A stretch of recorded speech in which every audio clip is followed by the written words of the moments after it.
মালদার নতুন police super হিসেবে দায়িত্ব নিলেন অভিজিৎ ব্যানার্জি। সোমবার দুপুর আনুমানিক 1টা নাগাদ মালদার নতুন পুলিশ সুপার হিসেবে দায়িত্ব নিলেন অভিজিৎ ব্যানার্জি। এদিন জেলার বিদায়ী পুলিশ সুপার প্রদীপ কুমার যাদব দায়িত্বভার বুঝিয়ে দেন নতুন পুলিশ সুপারকে। তার আগে নতুন পুলিশ সুপারকে ফুলের তোড়া দিয়ে অভিনন্দন এবং সংবর্ধনা জানান বিদায়ী পুলিশ সুপার প্রদীপ কুমার যাদব। সেই সঙ্গে জেলার দায়িত্ব নিয়ে এদিন পুলিশ সুপার দপ্তরে আসতেই অন্যান্য পুলিশ আধিকারিক এবং পুলিশ কর্মীদের পক্ষ থেকেও শুভেচ্ছা এবং সংবর্ধনা জানানো হয় নতুন পুলিশ সুপার অভিজিৎ ব্যানার্জিকে।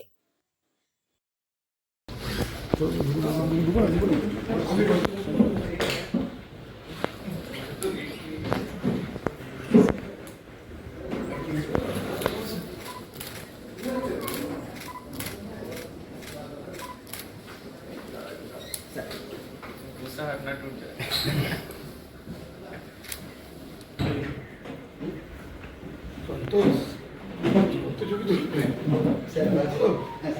স্যার এখন আমি আনন্দবাজার ফলো আপনি যখন ছিলেন তখন কলকাতা রাস্তা আমার পরিচয় নেই, আমি উত্তরবঙ্গ সমাজের। আচ্ছা আমার নাম অরিন্দম পাল।